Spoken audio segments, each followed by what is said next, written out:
All right. So talking about technologies, this being the year of technology and all of that, one of the first technologies we're going to go through is prayer, which is why prayer school is so important. You at Genesis 21, let's go to verse number 14.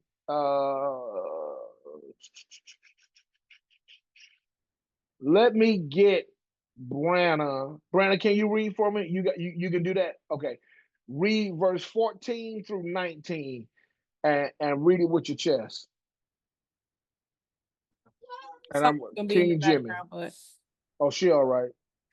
and Abraham rose up early in the morning and took bread and a bottle of water and gave it unto Hagar, putting it on her shoulder and the child, and sent her away. And she departed and wandered in the wilderness of Beersheba. Mm-hmm. Water was spent in the bottle, and she cast the child under one of the shrubs. And she went and sat her down over against him a good way off, as it were a bow shot. For she said, let me not see the death of the child. And she sat over against him and lift up her voice and wept. And God heard the voice of the lad, and the angel of God called to Hagar out of heaven and said unto her, She aileth thee, Hagar. Fear not, for God hath heard the voice of the lad where he is. Arise, lift up the lad, and hold him in thine hand, for I will make him a great nation. And God opened her eyes, and she saw a well of water, and she went and filled the bottle with water and gave the lad drink. All right. So tonight, thank you, Brandon. I want to talk to you for the next few moments from this subject. And if you're taking notes, here's your subject for tonight. My subject is find your frequency. Look at somebody and tell them, or put it in the chat. Tell them, say, find your frequency.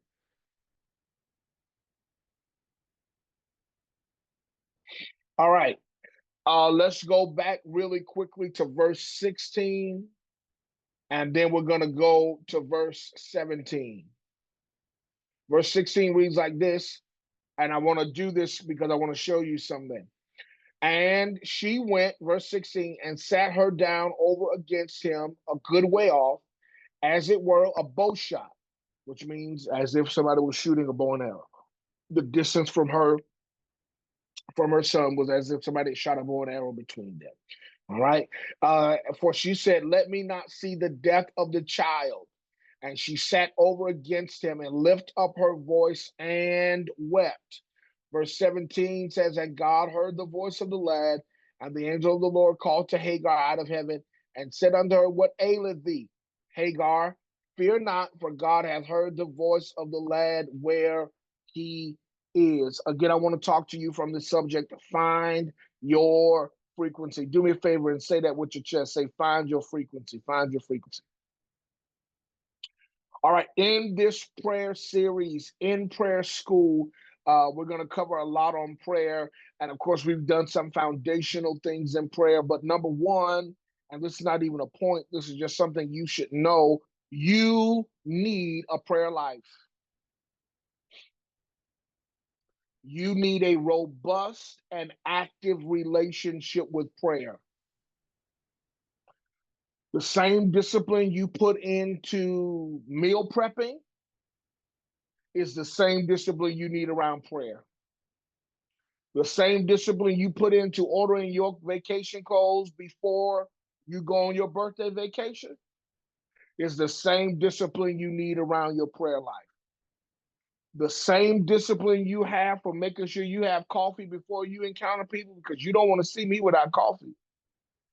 That's your testimony, not mine. Is the same discipline you need concerning prayer. You need an immovable, undeniable, unbreakable commitment to prayer, to a relationship with prayer, to consistency in prayer. You know, everybody, it's relating to speaking in tongues, and we'll get into that later down in the line. People are like, well, you don't need to speak in tongues to go to heaven. Sure, you don't need to speak in tongues to go to heaven.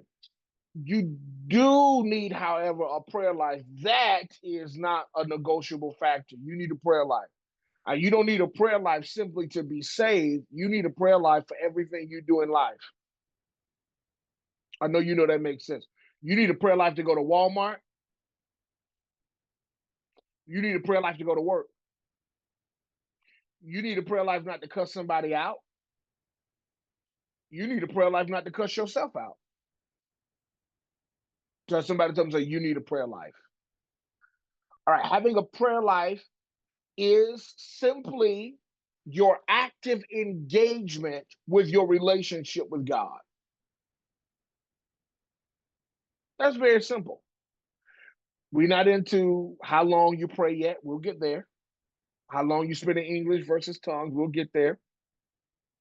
But right now, I want to give you a simple base point of you having the discipline to engage in your relationship with God, which means this: if it's as simple as good morning, God, I love you, you can have my day. And that's all you have, you need to be intentional about coming into contact on a daily basis with your relationship with God through prayer. If it's as simple as good morning, I love you, I'm glad you let me wake up again, let's get it. Let's get to this money. Let's grind. Whatever is necessary for you to touch engagement, for you to intentionally engage in your relationship with God, must be a daily priority. The reason I'm getting ahead of myself, the reason I've got to put pressure on daily is because your flesh will come up with daily excuses to talk you out of. We'll get to mystery in a minute. I know you need to pray. I don't want to teach you about the knowledge of prayer alone. I want to talk to you until conviction hits your belly that I can't go a day without conversing with God. I feel like some of y'all about to go through deliverance when I make this next phrase, because some of y'all make prayer extremely hard. One of the foundational fundamentals of prayer is relationship. Ooh, that was about to take a left turn. It's relationship. And because now I'm talking to you, but I don't want you to feel like I'm talking to you specifically. I'm not just like touch yourself, say he's not talking to me specifically. Because I don't want you to feel like, well, we talked about this, so I'm calling you out. No, I'm making this statement to get to another point. All right. The foundational fundament of prayer is relationship. Thank you, Pastor Shimon. The foundational fundament of prayer is relationship. Now, because you have an issue with doing relationship well, that's why I didn't want you to feel like I was talking to you. Because you already have a fracture in how you see relationships. Don't worry, it ain't September. No, it's not February no more, so I'll do a relationship series. Because you already have fractures in how you handle other people and how you feel other people handle you, it interferes with you managing the bare minimum necessity of your prayer life, which is relationship with the God you pray to.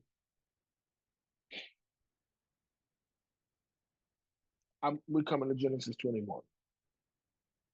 See, the reason I know this needs to be a fundament of our conversation and prayer is because you let condemnation talk you out of praying. I'm too dirty to pray. I ain't been in prayer enough to pray. And Lord, God forbid, God forbid, God forbid you come out of a series of just bad decisions and you got to hold your side and pump that engine to re-engage your prayer relationship with God. Oh, child, now that becomes even more difficult. And so now you spend weeks not praying because you feel like God is too mad at you to hear you. Am I talking to the church? Okay. Okay. I just want to make sure we start here. The reason you're going to have, thank you, Elijah. The reason you're going to have to embrace relationship as the fundament of prayer is because if prayer is necessary for your everyday life, you take a deep breath. Look at somebody, tell them, say, neighbor, get over yourself. Get over yourself. Get over yourself. God ain't intimidated by your little musty sin. Did Jesus not die to deal with that or what? Was there not a blood shed for that or what? Was sin not remitted by bloodshed or what? That does not absolve you from your responsibility to remain disciplined in your actions. But you go silent on God like God is intimidated by your sin. Tell somebody, say, get over yourself. Hi, sovereign. Get over yourself. You hiding from God like he's not aware of what you did before you did it. And so now that impedes on how you approach him. God, I'm sorry. I know you really don't want to hear from me. Who told you that? Where did that come from? Oh, Lord, I wish I could teach you the way I feel like teaching. Again, Adam and Eve, Genesis chapter 2, they ate the fruit from the tree. God's only address to them was about how they found out what they found out, not the state that they were in. He only wanted to know, how did you find out you were naked? He did not say, oh my God, how did y'all get naked? The reason we've got to go through this foundationally is because it impacts how you handle relationship with God. Because most of the times, the reason you go silent on God is because you feel like he don't want to hear from you. Oh, take a deep breath. Take a deep breath. And the reason I've got to go the relationship route as a fundament in prayer is because I can't even deal with sonship. Because before we get to sonship, you're offended with his fathership. Ask me how. Say how. Because you never had a decent conversation with your natural father, so you don't know how to go to God when you're in trouble.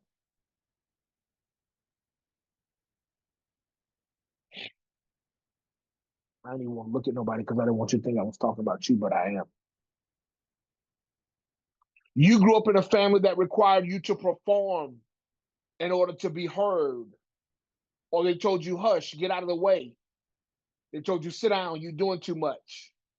Something about your family dynamic taught you how not to like yourself and made you feel like you were too much to deal with. So in turn, you take that out on God.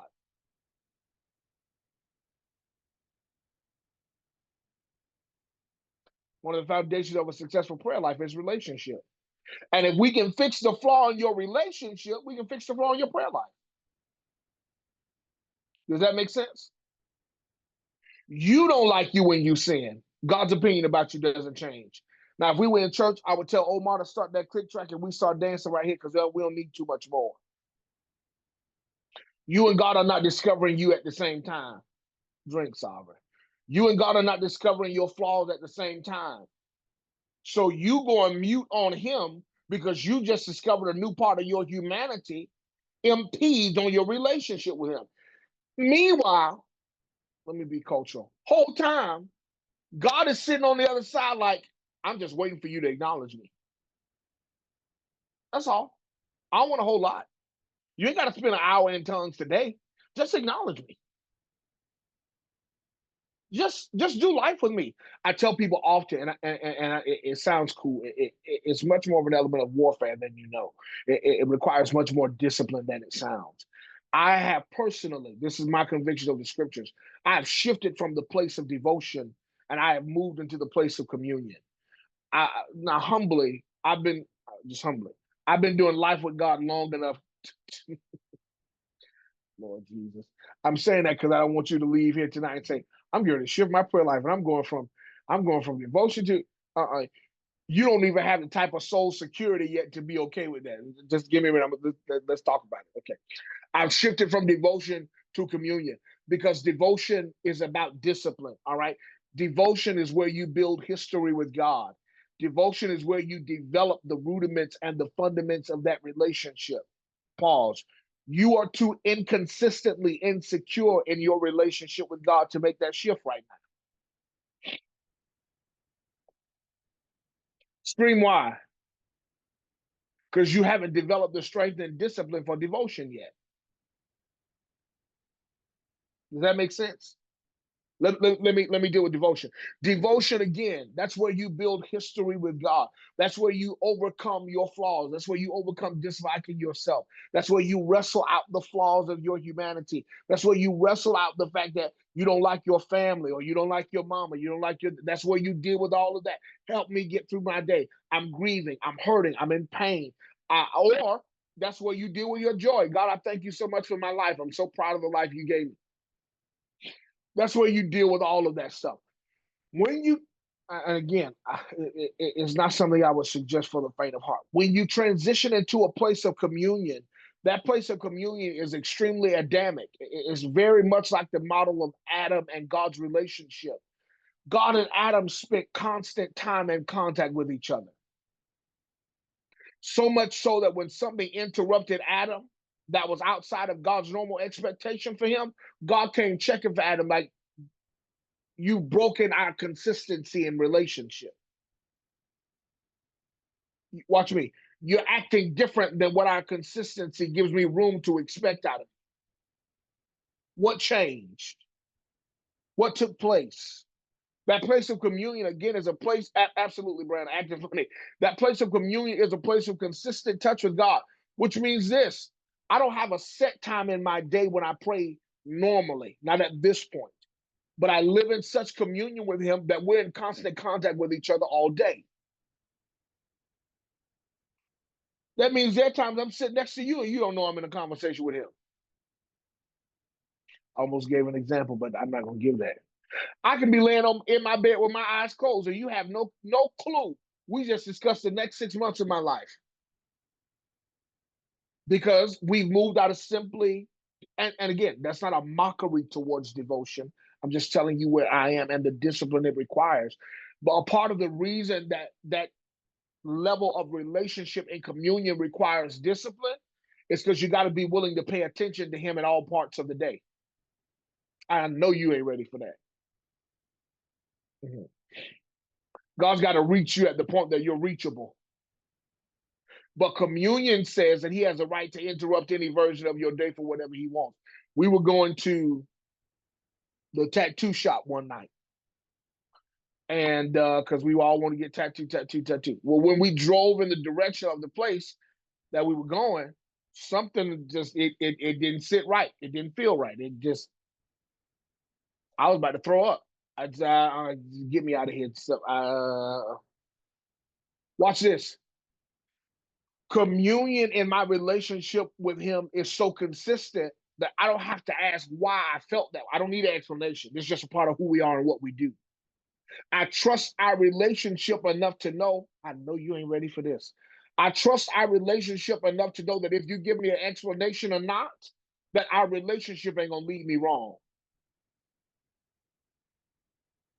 Mm-hmm. So that's a transition from devotion to relationship, or devotion into communion, spending consistent amounts of contact with God, all day talking to him. Again, you'll never know when we're having a conversation because we're always having a conversation. I seen a post today where it's like, I don't want to talk to anybody who doesn't greet me before they start talking. Well, the way God and I are set up, we on a rotation. Like we have one big lump sum conversation. I'm going somewhere, I promise. And we always talking. So if I don't say good morning, Heavenly Father, hallowed be if the first thing I wake up out of my mouth and say, now why in the world would you let that happen? That's just how we work. Because we're in constant communication. Does that make sense? We're in constant contact one with another. Which brings me to my first point. You ready for me to curse in church?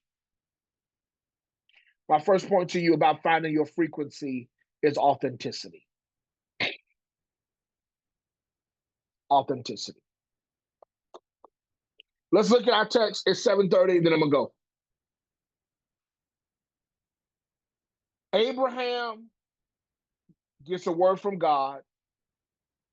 You're going to have a son. In him, all the nations of the earth will be blessed. Abraham gets impatient. Instead of waiting for God with him and Sarah, he goes into Sarah's handmaiden. They give birth to a little boy named Ishmael. Ishmael is born. He grows up. He about 17-ish. by the time Isaac is born. Isaac is born. He's growing up. They're weaning him, training him, circumcising him, all that kind of good stuff. Well, Sarah, the mother of Isaac, does not like the behavior of Ishmael towards Isaac. Sarah says, I don't like the way Hagar's son is treating my baby. He's jealous of him. So she tells Abraham, put him and his mama out of the house. Hold on, I'm going somewhere. Abraham, because Sarah is his wife, don't have time. In the Mesopotamian Chaldean culture they came from, Sarah would have been postured like a high priestess. She was a woman of authority. So when Sarah said, put him and his mama out of my house, Abraham listened. He dismissed his son and his son's mother. He gave him a loaf of bread, a bottle of water, and kicked him out. They leave. They're in the wilderness. The bread is spent. The water is spent. They have no more. And Hagar takes her baby boy, lays him under a tree, and walks away because she knows by reason of his age, he doesn't have the ability to fight through dehydration. At some point, he's going to die because he's dehydrated. Does that make sense? And the Bible says she lays him down and she walks away and starts to cry. She weeps. She wails. She cries out. And God's like, hey, what's going on? I love the language of the scripture. Brandon helped us read. It says, hey, God, what aileth thee? Or what's ailing you? That word ailing is akin to the English word, ailment. All right. What's ailing you? What's wrong? What's the matter? Is what he was saying. She's like, my son get ready to die. Watch this.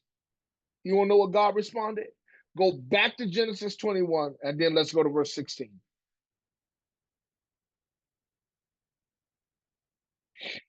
You there? All right, look at verse 16. No, let's go to verse 17. Verse 17 says this.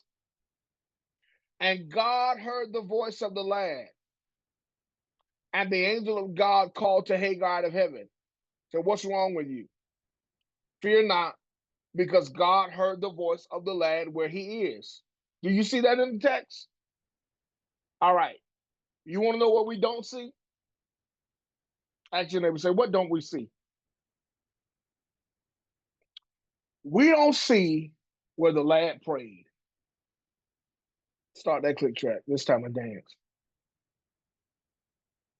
We see nowhere in the text where Ishmael prays. Nowhere in the text where Ishmael cries out. Nowhere in the text where Ishmael gets a prayer shawl. Nowhere in the text where Ishmael anoints himself with oil. Nowhere in the text where Ishmael lifts up a shofar. Nowhere where he goes on a 21-day fasting and prayer journey. But there was something, 167, there was something about Ishmael and his, you ready for the word? And his authenticity that made God hear him above Hagar. If you look at the text, Hagar did the right thing. She cried out. She wept. She lifted up her voice. And God heard none of that. You want to know who God heard? God heard Ishmael. Ask me to prove it.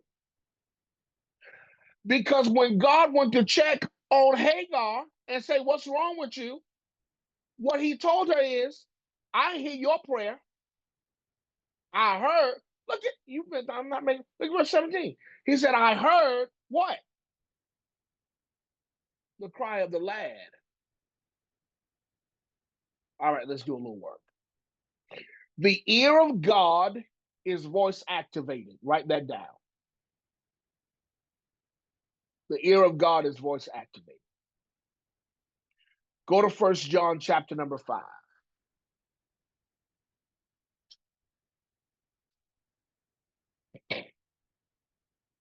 1 John 5, go to verse 14. Lord, I wish I had time. Lord, I wish I had time. You have verse 14, John, 1 John 5. Now, if you're in John chapter 1, you're in the wrong place. John chapter 1 is in the Gospel of John. That's Matthew, Mark, Luke, John. Go back by the book of Revelation and you'll be near 1 John, 2 John, 3 John. You have verse 14, 1 John 5. Verse 14 is so much meat in here, I can't even touch right now. And this is the what? That's your problem right there. You approach prayer without confidence. That's not why I'm in the text. And this is the confidence that we have. Where is your confidence? That's your other problem. You confident in you and not in him. That if we ask anything according to his will, what is he going to do? He what? He what? Put that word here in the chat.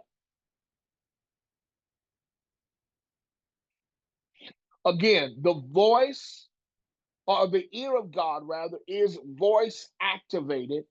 And according to 1 John chapter number 5, verse 14, we have confidence that when we pray, that he's going to do what? Is he going to listen to us? No. What does the text say? He's going to do what?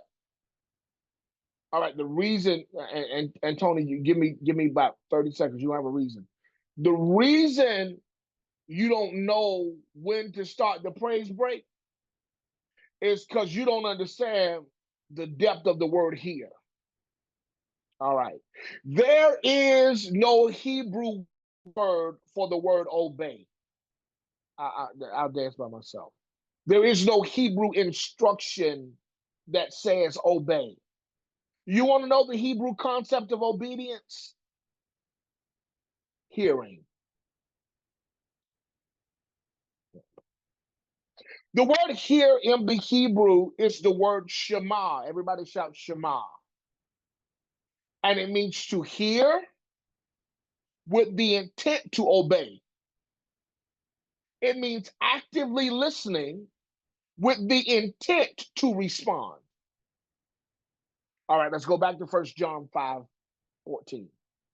And this is the confidence that we have in him. That if we ask anything according to his will, he does what? He actively listens with the intent to respond or obey. Which means God's not going to hear anything he does not plan to respond to. God's not going to give his ear to anything he does not plan to listen to, or any voice he does not respect well enough to carry out that request that they've made through prayer. Watch this. The chasm between you and the activity following God hearing is not because God is hard of hearing, it's because you lack a part of the first portion of this verse. And this is the confidence. We have confidence that when we pray, he's going to hear us, and he's going to hear because he plans to carry out what he's heard. You want to know the problem with that? Take a deep breath. The ear of God is voice activated. And the only problem with God's ear being voice activated is he's waiting to hear you sound like you. And when you go to him trying to sound like me, I'm talking to you about authenticity. And when you go to him trying to sound like your childhood pastor, and if Ishmael had gone to him trying to sound like Abraham, and if Ishmael had gone to him trying to sound like Hagar, he wouldn't have gotten heard. But what authenticity did was it activated the ear of God. This implies that when God hears his people, he's not listening to us passively. He's listening, ready to engage and act on our behalf. A part of your field and harvest of unanswered prayers, thank you, Branna. A part of the reason you are incessantly offended with what feels like unanswered prayers from God is because God's like, I didn't even know you prayed that. I didn't even hear you pray that. I heard your grandma pray that, but she dead, so I don't understand how somebody else's sound fit your season, but it didn't come out of your mouth. I heard you try to sound like apostle because you was groaning in private. You was trying to test your ground. But that you haven't bled for that. That's not authentic to you. Can I curse in church again? Which means the greatest sin you can commit concerning prayer is not cursing. It ain't letting your mind randomly go on a rampage in the middle of prayer. It's not falling asleep in prayer. You want to know the greatest sin in prayer? Is a lack of authenticity.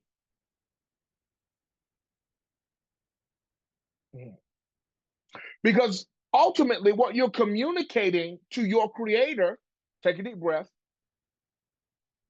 is that the you he made is not enough. Pause, pause, pause, pause, pause. You're not talking to your boss. So you don't have to put your best foot forward. When God is listening for you, or when God is listening to you, he's listening for you. Does that make sense? I'm gonna say it again. When God is listening to you, he's listening for you. But because you are not enough for yourself, you get offended with God's lack of response, and God's like, that's because I ain't heard from you in a month. And God not hearing from you in a month is less about you not praying and more about you not praying. I know what I just said. I said the inactivity between you and God is not because you ain't praying, it's because you ain't praying.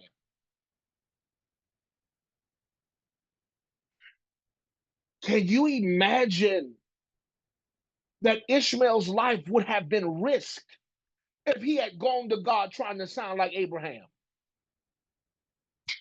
Lord, I wish I had time to deal with this tonight. It's 7:43. Can you imagine the fact that God skipped over Hagar to hear a prayer you and I never even see recorded? There's something about authenticity that secures your prayer life. Watch this. The ear of God is voice activated. And what that helps us to understand is that God's ear is not just attentive, but it gets active. He's not just simply listening like this is a conversation. He's hearing with the intent to respond. But every time he bends his ear in your direction, he don't hear you. Take a deep breath. He hears your season. Oh, I know you thought the only voices you could mimic were me and other people you found powerful. Oh no, he hears your grief. Take a deep breath. Say, what's the problem? Ask me, say, what's the problem with that? Grief is not an identity.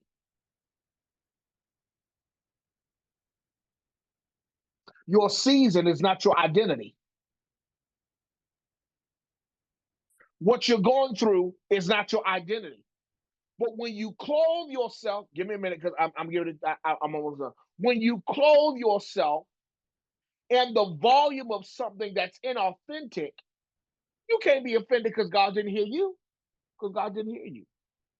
You can grab a mic and do all the right things, hit all the right notes, make all the right grunts, make all the right sounds, and still be ineffective because God never heard you. And God's like, I see Ani with a mic in her hand, but why she sound like Brianna? I know Bryson praying on Zoom, but every time I squint, this God, every time I squint my eyes, am I this Darrell praying? Somebody say authenticity. Which means the measuring rod in prayer has to be authenticity above activity. See, your humanity measures prayer based off how many people shout, "Pray, child." Your carnality measures effective prayer ministry and effective prayer life based off how many people came up to you and said, "Oh, you pray. I don't know what you did, but you prayed today. Something was on you." Why something got to be on you for your identity? I wish I had time. Why something got to be on you for you to be who you are? God's not waiting for you to turn into a transformer in order for you to pray well. Now you sound like Optimus Prime every time you grab the mic. No, he's not interested in that. He wants to hear you. Ask me why. Because that's who he made. That's who he loves. That's who he died for. I don't want to hear Jesus, mama, when you pray. I want to hear you. It's got to be authenticity, which means no matter how loud you are, no matter how much tone you have, no matter how much growling you have, no matter how much roaring you do, no matter how much travailing and all that kind of stuff, it does not, I hope you write this down, it does not equate to effectiveness in prayer, nor does it guarantee that you've been heard. Now, what I've got to give you is 747, is there is a space called safe imitation.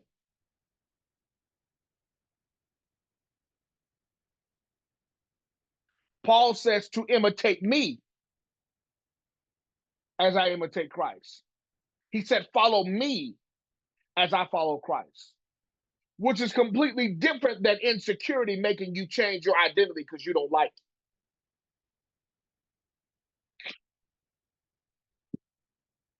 Safe imitation says, I've seen my apostle navigate hard seasons this way.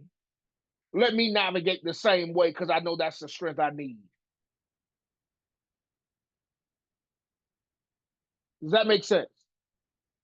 As opposed to the volume of insecurity, is I want to be impressive like somebody else, so let me do what they did, and hopefully people think I'm just that deep. You need biblical proof?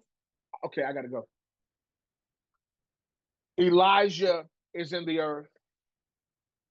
He asked Elisha, what do you want from me? Elisha says, I want a double portion of your spirit. He said, okay, cool. You asked for a hard thing, but if you see me when I go up, you'll obtain what you've asked for. They get separated. Elijah goes to heaven on a whirlwind. Chariot of fire separates them. Mantle falls. Don't worry, meet me next week. I'm preaching on Elijah and Elisha. Mantle falls. He takes up the mantle. First thing Elisha does with Elijah's mantle is he goes to that brook. He says, okay, I ain't never done this before. I don't have time. I've never dealt with this situation before. I've never faced this before.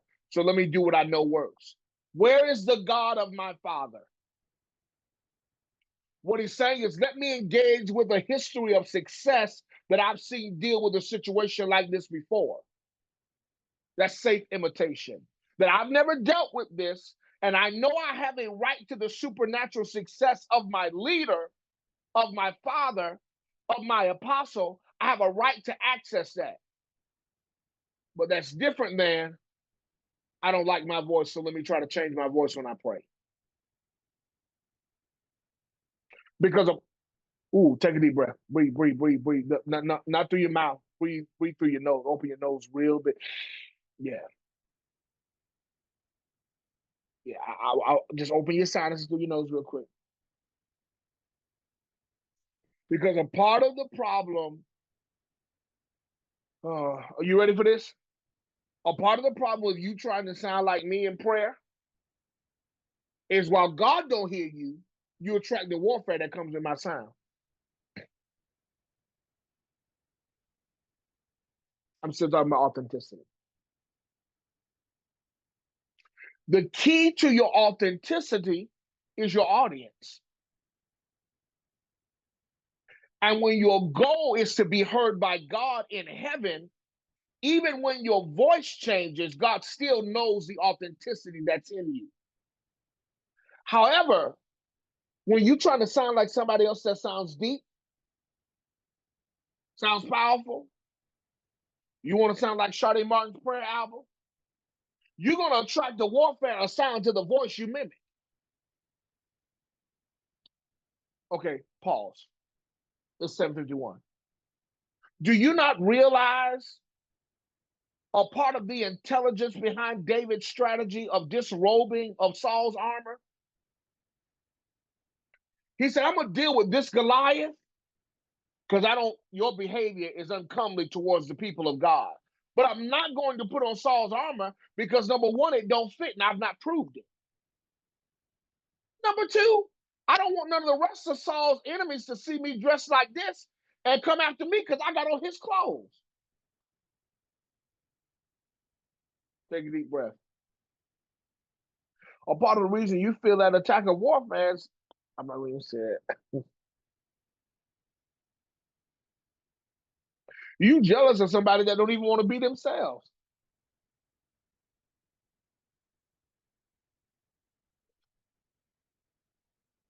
How that work? How you running to put on Saul's armor? Well, just ready to get dressed. Saul don't even like himself. Saul don't want to deal with his own enemies. And you gonna put on his armor? You gonna put on my armor? You can't even depression at your level and mine. There's different depressions. I'm telling you, they work out in two different gyms. Your depression goes to Planet Fitness. Mine goes to LA Fitness. That sucker works out at Crunch. Okay, he goes to Orange Theory. He got a specialized trainer. You got a New Year's resolution depression. This sucker been working out for me for quite some time. Watch me, and the same is true for you.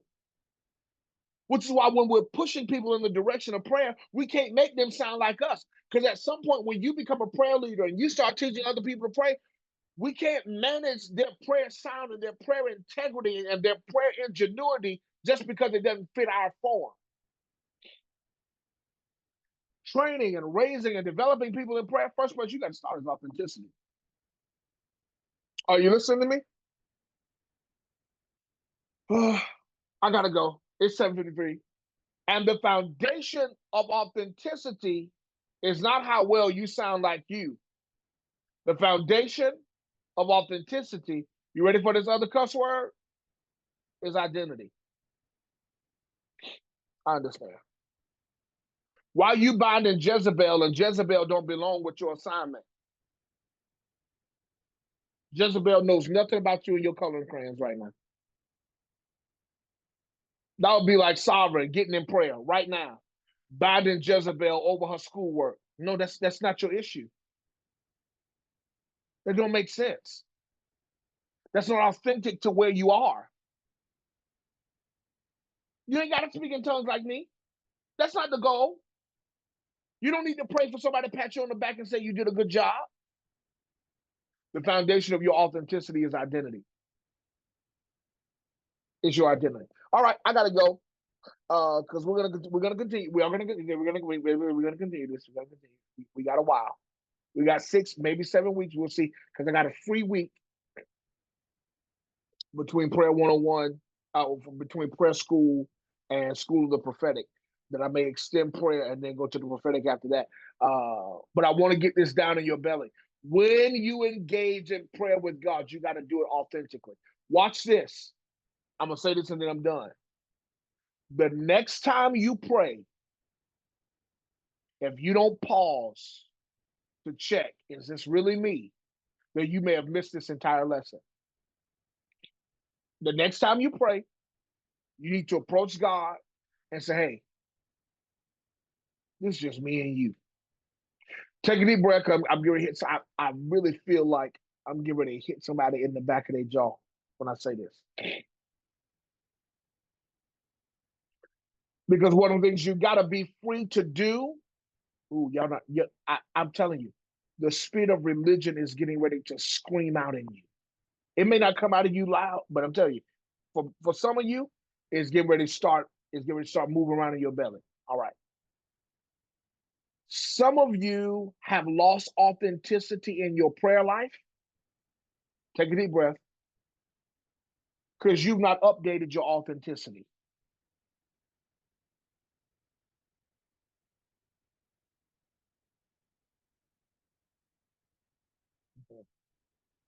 You sound like you last season. And because you're too lazy to invest in relationship, you never took note of the fact that, baby, I need to change my approach. When we were dating, we were going out on dates every Friday. Now that we married, we have new goals. So we're not approaching this season of our life. Does that make sense? Now, that doesn't mean we stop investing into the development of this relationship. But now that, watch me, now that we've accomplished one goal, the goal changes now. And every time you approach God in prayer, you sound like 6 seasons ago. And God's like, I thought I delivered you from that depression. Some of you, I'm done. Some of you are still in cycles. The cycle you begging to be free from. Because when God delivered you, you kept sounding like the season He set you free of.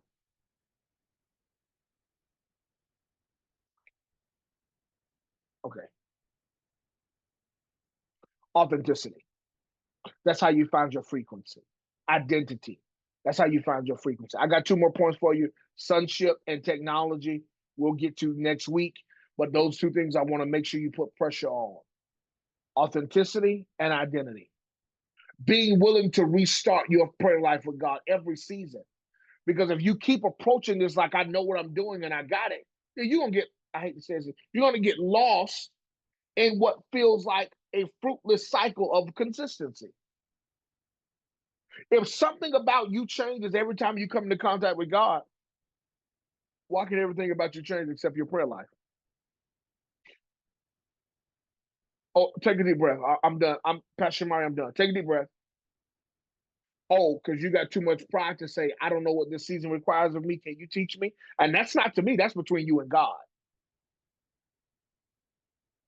I don't know the approach that this season requires, but I don't want to approach you like I have before. See, that's a part of the reason you grieve with your prayer life. You're like, when I used to pray, I used to be on fire. Yeah, but that was what was necessary for that season. You may be on fire for that season. This season, you may need to be on water.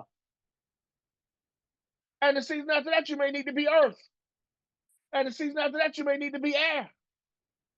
Whatever the case may be. But you cannot approach every season like every season comes with the same requirements. So if you're going to update your prayer life, you need to update the authenticity of your season. All right, I'm done. You received that tonight? All right. I feel like we may spend a little more time in this because I feel like I feel like I'm getting ready to pull on some of your discomfort and some of your performance. Hey, buddy, some of your performance tendencies in prayer. Because some of y'all be performing for God like you don't know the real you.